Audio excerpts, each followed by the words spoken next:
नमस्कार, उत्तराखंड की खबरें लेकर मैं हूं आपके साथ संदीप निरंजन सरकार। बुलेटिन की शुरुआत करेंगे उससे पहले एक नजर इस वक्त की सुर्खियों पर। ऋषिकेश में रक्तदान करने वालों को मिल रक्तवीर सम्मान। देश के कई राज्यों से आए सैकड़ों ब्लड डोनर समय समय पर रक्तदान करने का दिया संदेश। स्टेट नगरी ऋषिकेश के बिलाल बने राज्य कर अधिकारी। पीसीएस के फाइनल परिणाम में आया नाम, मां और भाई को दिया इस मुकाम का श्रेय। रुद्रप्रयाग में 24 लाख के 92 मोबाइल पुलिस ने किए बरामद। एसपी ने 27 लोगों को खोए मोबाइल लौटाए। सर्विलांस टीम को एसपी ने दिया इनाम। रानी पोखरी में 11 पेटी शराब सहित तस्कर गिरफ्तार। तस्करी में इस्तेमाल कार पुलिस ने की सीज। मुकदमा दर्ज कर पुलिस ने जांच की शुरू। और मसूरी में तमंचा लहराते हुए नजर आए कार सवार लोग। स्थानीय लोगों ने पुलिस को दी सूचना। चेकिंग के दौरान मुख्य अभियुक्त गिरफ्तार। चलिए अब रुक कर लेते खबरों का। नई दिल्ली में केंद्रीय गृह और सहकारिता मंत्री अमित शाह की उपस्थिति में राष्ट्रीय सहकारी ऑर्गेनिक लिमिटेड और जैविक उत्पाद परिषद उत्तराखंड के बीच अनुबंध पर हस्ताक्षर हुए हैं। कार्यक्रम में उत्तराखंड के कृषि मंत्री गणेश जोशी भी उपस्थित हैं। आइए आपका सीधा रुख कराते हैं नई दिल्ली का, जहां कृषि मंत्री गणेश जोशी कार्यक्रम को संबोधित कर रहे हैं। और मैंने आपसे निवेदन किया था कि हमारे यहाँ जो ऑर्गेनिक खेती है, मुझे जब राज्य की स्थापना हुई थी हम 2% ऑर्गेनिक थे, और आज आपके आशीर्वाद से हम 40% ऑर्गेनिक हैं। और मैंने आपसे अनुरोध किया था कि हमारे जो उत्पाद हैं, विशेषकर बासमती चावल, चौलाई, मिलेट्स, दालें इत्यादि पर चर्चा की गई थी। और मैंने आपसे अनुरोध किया था और आपने उस दिन एक वचन दिया था कि हम आपके जितने ऑर्गेनिक प्रोडक्ट है उनको जो है एनसीएल खरीदेगा। और मुझे मैंने देखा कि किस तत्परता से आपके विभाग में काम हो रहा है। मुझे देहरादून करीब 3 दिन हुए थे। विनय जी ने मुझे बताया कि वहां से एक फोन आया है और एक अनुबंध एनसीएल और हमारे बीच में होना है। फिर उसकी डेट 28 फिक्स हुई, लेकिन आप की व्यवस्था के कारण वो पोस्टपोन हुआ। और आज वो क्षण आया है। इस कार्य के लिए मैं माननीय केंद्रीय सहकारिता मंत्री जी का दिल से धन्यवाद करता हूं कि उनकी दूरगामी और जितनी सोच के परिणाम स्वरूप आज यह अनुबंध की कार्रवाई हो पा रही है। इस कार्य हेतु विशेष रूप से जैविक उत्पाद परिषद के प्रबंध निदेशक व उनकी पूरी टीम को धन्यवाद देता हूं कि उनके द्वारा इतने कम समय में इस कार्य को दिशा दी गई। मैं अपने प्रदेश से आए हुए सभी किसान भाई बहनों का भी आभार व्यक्त करता हूं तथा उनके संज्ञान में लाना चाहता हूं कि आज जैविक उत्पाद परिषद के प्रयास से एनसीएल के द्वारा उत्तराखंड सरकार के साथ जो एमओयू किया गया है, उसके माध्यम से जो प्रधानमंत्री जी का सपना है किसानों की आय को दुगना करना, उस दिशा में यह एमओयू मील का पत्थर साबित होगा। माननीय मैं बताना चाहता हूं, उत्तराखंड राज्य की स्थापना के समय प्रदेश को एक जैविक रूप से विकसित किए जाने के लिए कार्य शुरू कर दिया गया था। और आज हमारे युवा मुख्यमंत्री पुष्कर सिंह धामी जी के नेतृत्व में हमारा जैविक उत्पाद परिषद, जो कि 2003 में स्थापित हुआ था, लगातार काम कर रहा है। और पिछले 3 वर्षों से लगातार देश के अंदर जैविक का प्रथम स्थान हमारे प्रदेश को मिल रहा है। इसके लिए मैं अपने सभी अधिकारियों कर्मचारियों को बधाई देता हूं। माननीय आज जैविक खेती के अंतर्गत लगभग 4,80,000 किसान उत्तराखंड में जुड़े हैं और 2.23 लाख हेक्टेयर में जैविक खेती हो रही है। और एक उत्तराखंड ब्रांड को प्रोत्साहित करने तथा प्रदेश के कृषकों की आय विकसित करने के उद्देश्य से प्रदेश में तथा प्रदेश के बाहर हवाई अड्डों, अन्य चुनिंदा शहरों में फ्रेंचाइजी मॉडल के आधार पर जैविक आउटलेट खोले जाने का कार्य किया जा रहा है। और अवसर पर मेरे पास शब्द नहीं है। अब मैंने तो जीवन में भी कभी नहीं सोचा था। मैं एक बात कहना चाहता हूं, मैं फौज में सिपाही था और आज जब विधायक बना तो एक घटना मुझे याद आती है। मंत्रिमंडल में मेरा नाम चल रहा था तो नाम कट गया, तो मैं माननीय अमित शाह जी के पास आया, कहने लगे गणेश सब ठीक है। मैंने ठीक तो साहब ने कहा गॉडफादर नहीं है, शायद आपको याद होगा। और आपने मुझसे कहा था गणेश चिंता मत कर, जब कैबिनेट का विस्तार होगा तुम कैबिनेट मंत्री बनोगे। तो मेरे पास शब्द नहीं है, क्योंकि आज मेरे जैसा छोटा सा व्यक्ति आपके बगल में बैठा है, वो सौभाग्य मुझे आपने दिया है। Mussoorie traders and welfare association द्वारा श्री राधा कृष्ण मंदिर सभागार में 9वीं और 10वीं की बोर्ड परीक्षा में उत्कृष्ट प्रदर्शन करने वाले मेधावी छात्र छात्राओं को सम्मानित किया गया। इस मौके पर मसूरी के 23 विद्यालयों में 581 उनके छात्र छात्राओं को स्मृति चिन्ह दिए गए हैं। कार्यक्रम का शुभारंभ भारतीय जनता युवा मोर्चा की केंद्रीय उपाध्यक्ष नेहा जोशी ने दीप प्रज्वलित करके किया है। इस मौके पर कार्यक्रम के आयोजक रजत अग्रवाल ने कहा कि छात्र छात्राओं को प्रोत्साहित करने से उनमें और अधिक आत्मविश्वास बढ़ता है और Mussoorie traders and welfare association द्वारा हर वर्ष इस कार्यक्रम का आयोजन किया जाता है। इस मौके पर नेहा जोशी ने कहा कि ऐसे कार्यक्रम लगातार आयोजित किए जाने चाहिए। उन्होंने आयोजनों का आभार व्यक्त करते हुए कहा कि आज जितने भी स्कूली बच्चे यहां आए हैं उनमें एक नया जोश देखने को मिल रहा है। एसोसिएशन ने एक बहुत अच्छा एक कदम उठाया है कि जो भी बच्चे 10th और 12th में यहाँ तमाम स्कूलों के जो एक्सेल कर रहे हैं उनको आज प्रोत्साहन के रूप में सर्टिफिकेट्स दिए गए, पुरस्कार दिए गए। और अच्छी बात ये थी कि इसमें हमारे जो संस्कृत महाविद्यालय थे उसके बच्चे भी थे, हमारे जो सरकारी स्कूल हैं उसके बच्चे भी थे, प्राइवेट स्कूल्स के बच्चे भी थे, आईसीएसई, सीबीएसई, यूके बोर्ड सभी बच्चे यहाँ पर थे। और मुझे लगता है प्रोत्साहन हर किसी को अच्छा लगता है, हमें भी मिलता है तो हमें भी अच्छा लगता है। तो ये बहुत अच्छा एक कदम है और इसके जरिए हम बच्चों को इन सब विभिन्न समाज के अलग अलग वर्गों से आते हुए बच्चों को हम एक प्लेटफॉर्म पर लेकर आते हैं, एक दूसरे से इनका इंट्रोडक्शन होता है और कहीं ना कहीं आने वाली पीढ़ी को सींचने का काम करते हैं। तो मैं रजत अग्रवाल जी और Mussoorie traders and welfare association को बहुत बधाई देती हूँ इस कार्यक्रम के लिए। देखिए, लीडर्स हमें हर फील्ड में चाहिए होते हैं और वही मैंने आज बच्चों को कहा कि जिस भी फील्ड में जाएं उस फील्ड में लीडर बनने की कोशिश करें और उसके साथ साथ ही हमें देश में भी अच्छे राजनेताओं की जरूरत है, वेल मीनिंग, वेल इंटेंशन वाले राजनेताओं की जरूरत है। तो मैंने उनको इनकरेज किया कि आप में से कुछ लोग अगर इस फील्ड को भी चुनेंगे तो ये फील्ड ज्यादा अच्छी होगी। ब्लड डोनर इन ऋषिकेश के 6 साल पूरे होने पर विनोद विहार श्यामपुर में कार्यक्रम का आयोजन हुआ है, जिसमें कई राज्यों से पहुंचे रक्तदाताओं को प्रशस्ति पत्र देकर सम्मानित किया गया। कार्यक्रम का शुभारंभ ब्लड मोटिवेटर नरेंद्र सिंह ने की। निवर्तमान मेयर अनिता ममगाई, जिला पंचायत सदस्य Sanjeev Chauhan, Pankaj Juglan, drugs inspector Anita Bharti, blood donor in Rishikesh संस्था के अध्यक्ष रोहित बिजलवाण ने किया है। कार्यक्रम में अन्य राज्यों से आए हुए रक्तवीरों का भव्य स्वागत कर उन्हें सम्मानित किया गया। उनकी हौसला अफजाई के लिए प्रशस्ति पत्र भी दिए गए हैं। सम्मान पाकर सभी रक्तदाता काफी खुश नजर और गदगद नजर आए।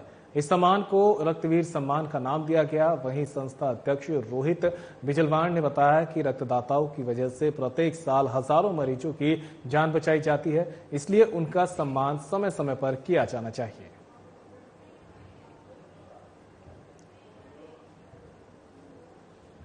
उत्तराखंड लोक सेवा आयोग ने पीसीएस परीक्षा 2021 का फाइनल परिणाम घोषित कर दिया है, जिसमें सैकड़ों युवाओं का चयन हुआ।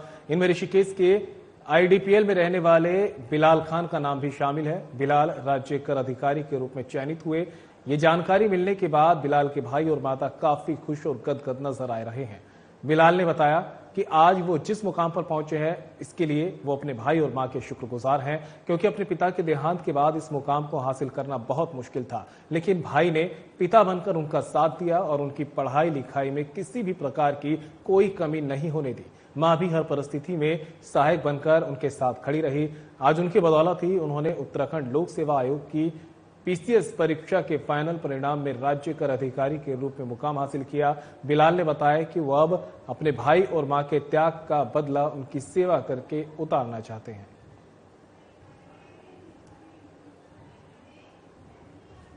फिलहाल रुकेंगे ब्रेक के लिए, कहीं मत जाइएगा, जल्द होंगे हाजिर।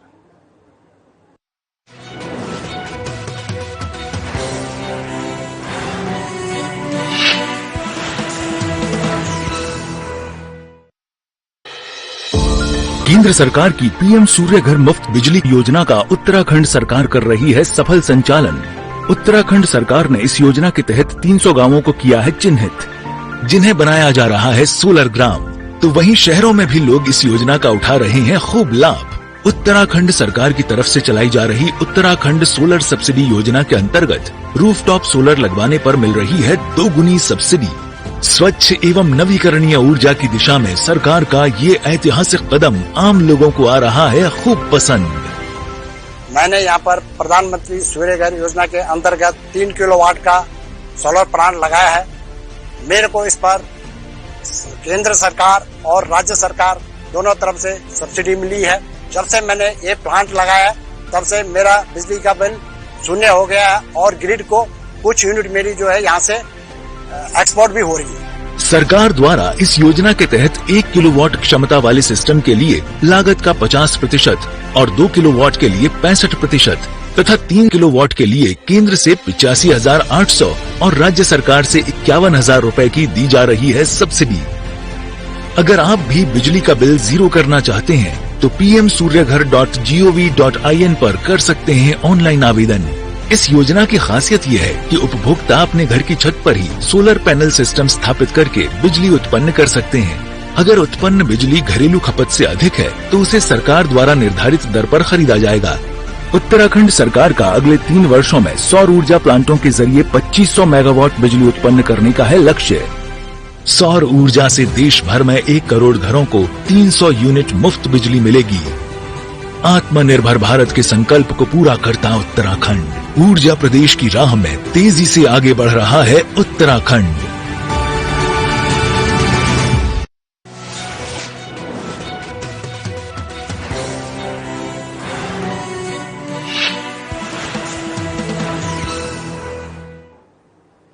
ब्रेक के बाद आप सभी का स्वागत है। बढ़ते खबरों में आगे। रुद्रप्रयाग पुलिस और उसकी सर्विलांस टीम ने मिलकर क्षेत्र में खोए 24 लाख रुपए के 92 मोबाइल बरामद करने में सफलता हासिल की है। एसपी विशाखा अशोक भदाने ने अपने हाथों से 27 लोगों को उनके मोबाइल वापस लौटाए हैं। मोबाइल वापस मिलने पर लोगों के चेहरे पर खुशी की मुस्कान देखने को मिली है। लोगों ने मोबाइल वापस मिलने पर रुद्रप्रयाग पुलिस का आभार व्यक्त किया है। एसपी ने बताया कि ये सभी मोबाइल चारधाम यात्रा पर आने वाले यात्रियों, लोकल लोगों और यात्रा के दौरान काम करने आए लोगों के हैं। शिकायत मिलने पर पुलिस ने मोबाइल तलाश करने का काम शुरू किया था।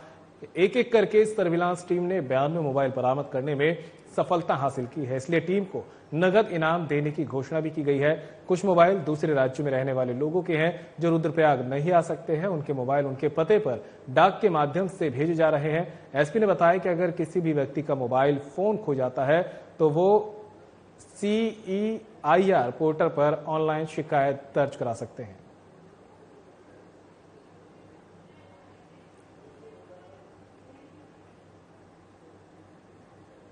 रानी पोखरी थाना पुलिस ने चेकिंग के दौरान एक शराब तस्कर को गिरफ्तार किया है, जिसके कब्जे से पुलिस ने 11 पेटी शराब बरामद की है।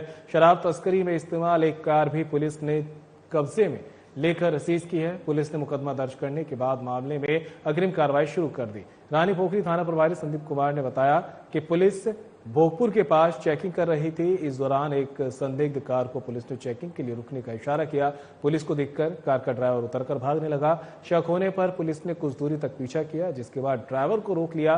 तलाशी लेने पर कार के अंदर से पुलिस को शराब बरामद हुई है। ड्राइवर की पहचान सुमित रमोला निवासी नरेंद्र नगर के रूप में हुई है। आरोपी ने शराब तस्करी का जुर्म कबूल किया है। शराब कहां से कहां सप्लाई होनी थी, इसकी जानकारी के लिए पुलिस ने अपनी जांच शुरू कर दी है। तो रानी पोखरी से आप तक खबर पहुंचा रहे हैं, जहां पर चेकिंग के दौरान एक शराब तस्कर को गिरफ्तार किया गया है। लगातार पुलिस यहां पर नशा तस्करों और जो लोग अवैध शराब का कारोबार करते हैं उन पर नकेल कसने में जुटी हुई है। इसी कड़ी में अब जो है शराब तस्कर को गिरफ्तार किया गया, जिसके कब्जे से 11 पेटी शराब बरामद की गई। देर रात मसूरी से देहरादून की ओर जा रहे स्कॉर्पियो कार में सवार कुछ लोग तमंचा लहराते हुए नजर आए, जिससे वहां से गुजर रहे लोगों में भय का माहौल पैदा हो गया। स्थानीय लोगों ने इसकी सूचना पुलिस को दी, जिसके बाद पुलिस ने कार्रवाई करते हुए सभी सीमाएं सील कर सघन चेकिंग अभियान चलाया। चेकिंग के दौरान कोल्हू खेत पर मसूरी की ओर से आ रही काले रंग की हरियाणा नंबर की स्कॉर्पियो कार को रोका गया, जिसमें 5 लोग सवार थे। तलाशी के दौरान एक युवक के पास से तमंचा और 3 जिंदा कारतूस बरामद हुए।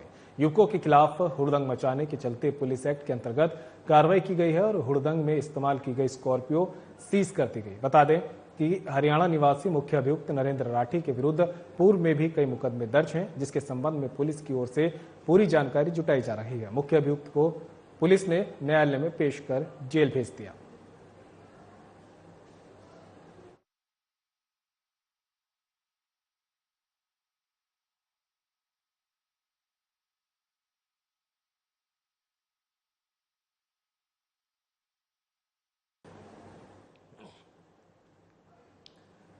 तो मसूरी से आप तक खबर पहुंचा रहे हैं, जहां पर स्कॉर्पियो कार में सवार कुछ लोग तमंचा लहराते हुए नजर आए थे, जिससे वहां गुजर रहे लोगों में भय का माहौल देखने को मिला था। स्थानीय लोगों ने इसकी सूचना पुलिस को दी, जिसके बाद पुलिस ने कार्रवाई करते हुए सभी सीमाएं सील करी और सघन चेकिंग अभियान चलाया और उनको पकड़ा गया।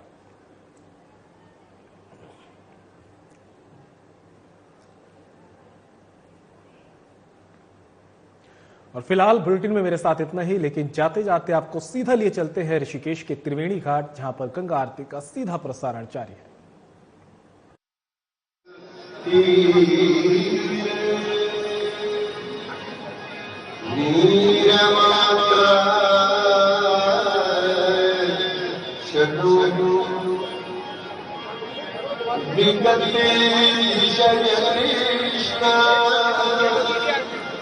कृष्ण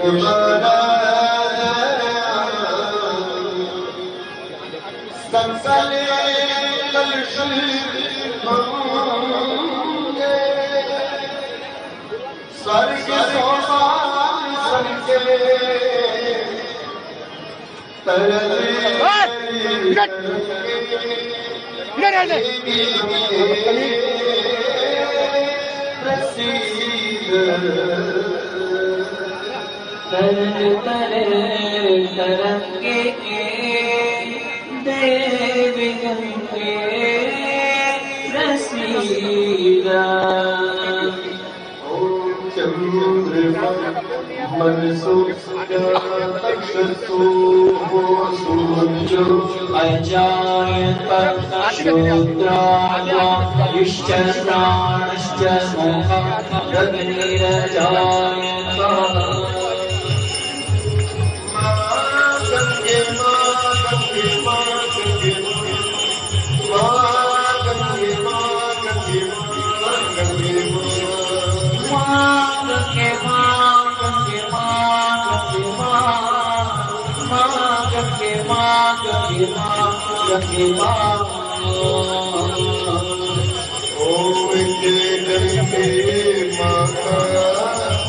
अजायत मैया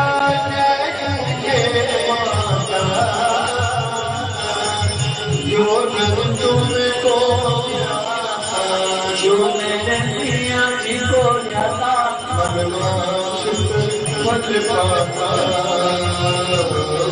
जया के माता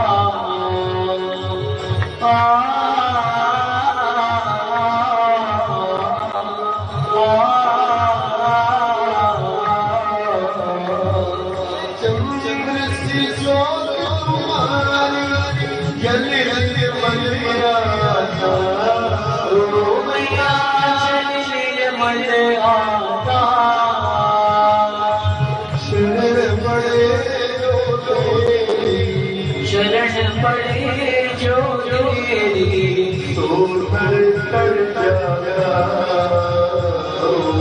जय गंगे माता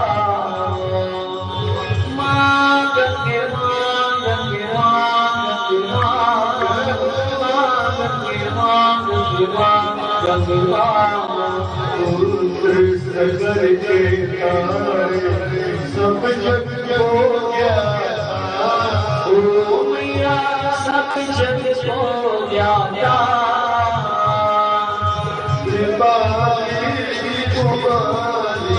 दया कृष्ण तुम्हारी जया गंगे माता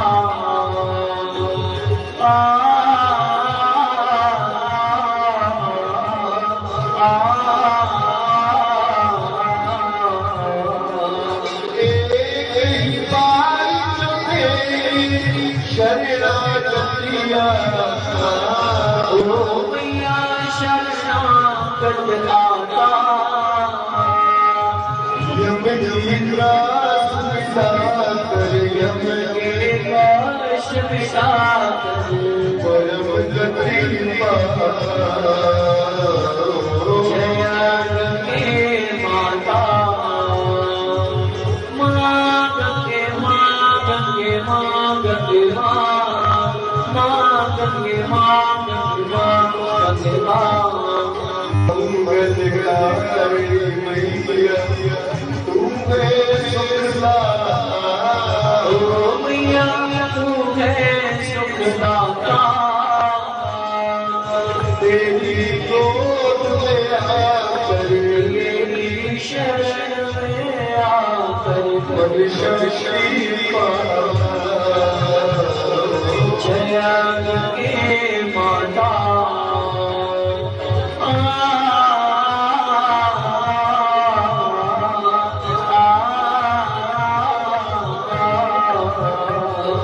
ब्रह्म स्वरूप मैया जो तुमको ध्याता ओ मैया जो तुमको ध्याता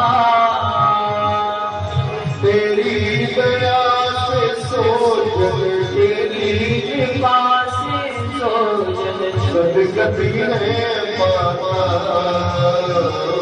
मैया गंगे माता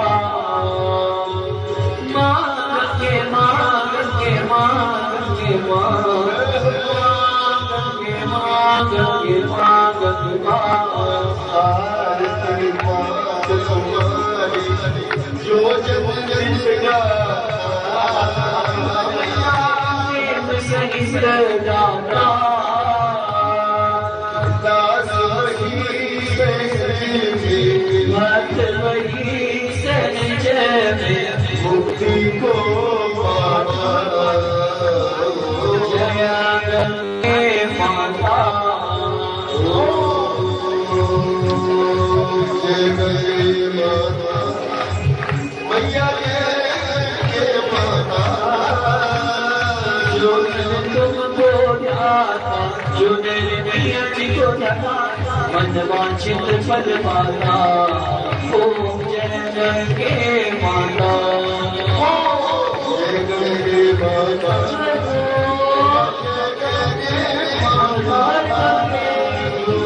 तुमको ध्याता जो मेरे मैया जी को ध्याता मन वांछित फल पाता ओम जय गंगे माता ओम जय गंगे माता ओम जय गंगे माता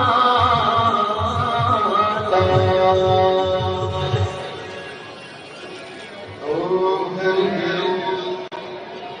यज्ञे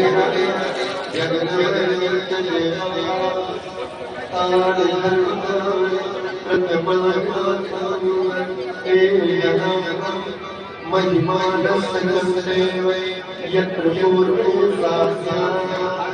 सन्ति देवी ओम राजाधिराज प्रसंगी साजिले नमो नमः श्रवणाय समेत नाम नाम यम कामेश्वरो श्रवणो नमः कुबेराय श्रवणाय महाराजाय नमः ओम योगा पुष्पं श्रीदा पुष्पमान् वजावा शुभा भवति चंद्रभागा पुष्प पुष्पमान् वजावा शुभा भवति।